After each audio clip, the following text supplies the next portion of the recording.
What's going on, guys? Joe Dawson here with Bruiser Industries, out here today talking about putting a light on a accurized AR platform, something that extends the distance of 5.56, and why you would want to do that with something similar to a light like this. This is a Modlite Hog. Historically, within an SPR DMR roll, we didn't actually run a lot of lights because the lights couldn't keep up with the effective range of the platform. You probably had 25 to 35 yards max of light, which was fine for doing stuff like CQB, but it really didn't offer you any long range benefits. Really, with Modlite coming online a few years ago and coming in with heads that kind of focus the beam in two very different ways. You have something that has a lot of flood, or you can pick a head that has a much better hotspot. These hotspots allow you to now throw that light significantly farther than what we ever had really for this roll.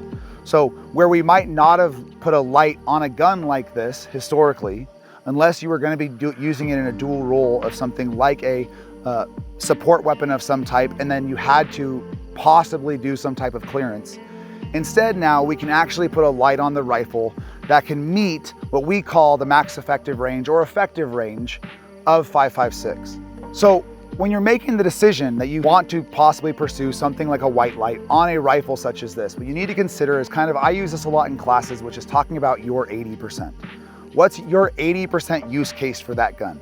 If that gun possibly has a LPVO or similar optic and you're using it much more 200 and in, and that's your use case, with extended range being a 5, 10, 15% solution, then maybe something that doesn't necessarily have such a fine hotspot could then possibly be better for you.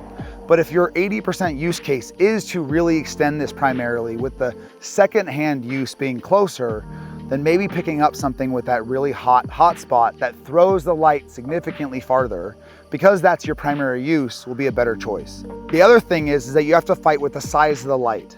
And so this light obviously is not small. You have a much larger head than a typical rifle light and a thicker body, and that takes into special considerations. A normal light can sit much closer to a suppressor or the rail, where this one necessarily needs a standoff. But you make trade-offs. With a smaller head and a smaller body, what happens is you also don't get as much battery capacity, you don't get as much throw out of the head. And so stepping up to this, if this is your primary case, now really allows you to push that light hundreds of yards downrange and really allow you to something even as dark as this, give you an option to use the effective range of this caliber regardless of what time of day it is. So no longer is it a scope is only good unless you have a clip-on in front of it or it's light outside, because out to 400 and 500 yards, which was unheard of previous to this, unless you had, a spotlight on a vehicle, we can now put a light on a rifle that can give us that illumination that we need hundreds of yards downrange.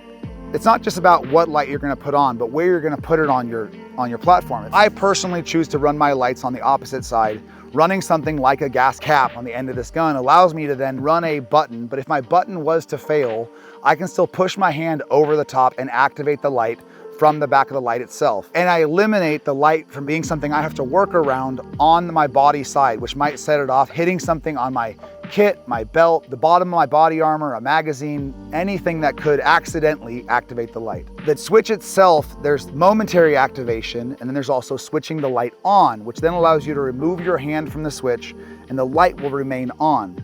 In doing stuff like precision rifle shooting, when you're working around barricades and things and you're worrying about the stability of the rifle, you're worrying about your stability against the barricade, managing your balance, you don't necessarily always want to have your hand in the exact same location. So having something like an Axon or similar switch that allows me to do momentary, but then I can turn the light on and leave it on and move my hands where I need to, really becomes a benefit, especially in this kind of role.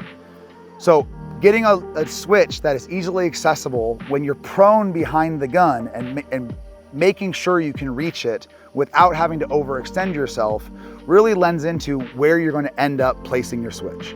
Once you establish what kind of light you're going to put on and where your switch is going to be, then you have to take into special consideration now, what does it mean to shoot at night? And what does that affect in how you operate the gun and what considerations you have to take?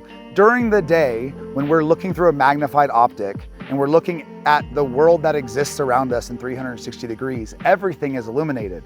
And so as we transition targets and we shoot from one spot to another, we have this huge picture we have to draw from. Our field of view is enormous. When we illuminate things with a light, even one that's really powerful, you've cut off hundreds of degrees out of the 360 you have to work with. You're down to a very small picture window in which you have to work. And so if you have to move to another spot, you can't, like when shooting a pistol or a carbine or a red dot, move your head ahead of the gun to find the next target. You now have to stay on the gun and look either over the optic or through the optic and follow the light as it moves. So that slows down how fast you can engage, whether it's targets, coyotes, whatever it may be, with a light. So that's a consideration that has to be trained, because it's something that really slows you down during the day. If you get sucked into your scope, you overrun targets, you can't find it, and you're not as efficient. That efficiency is now made 10 times worse by the fact that you now lose a lot of your vision. You can't come off the gun because you have to follow the light to see what you're trying to shoot at. What practical use could I have with a big light on something like an AR-15? If you have an AR-15 that sits in your truck and you work on a ranch and you're constantly driving around roads looking for coyotes, or you have other considerations and you're worried about living rurally and you don't want people coming up and around your property where they really shouldn't be, distance can help you. I don't want to have to close distance on something that can offer me harm. The farther I can put myself away from that, whether it's animal, human, whatever it may be, the safer I'm going to make myself. Now, the argument can be made that whether it's a human, a coyote's not going to, be able to attack you from hundreds of yards away. But the argument's made that humans can. And what are they going to do? They're going to shoot at the light. Well, I really argue for a lot of you guys to go down range and have a spotlight shined in your face and then really be able to identify everything.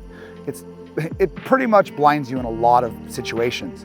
And especially with a light as powerful as this one, you're really gonna have a hard time. Now it's your capability versus theirs. And with something like this, that's an accurized rifle that you've trained with a lot, I pretty much put the advantage in your favor. So in closing, guys, if you're choosing to do this, equipment's great. A nice rifle's awesome. A big fancy light that has all this capability is fantastic. And I can say anything that I want to you guys and tell you that in my experience, this will help you and go buy it. The best thing you guys can do is pursue training. We're actually here at Ben Franklin in Pennsylvania. Fantastic ranch. We just finished 2 great days of training. And the thing is that me answering your question for you is not as powerful and never will be as you guys putting equipment on your gun, going to a class, going to a range, and seeing what it gives you in capability. So don't take my word for it. Don't just do something because I say or anybody else on the internet says. Pursue training, answer your own questions, because in the end, that's gonna make you more capable and you're gonna understand why you have everything on your gun. I'm Joe with Bruiser Industries, and I'm out.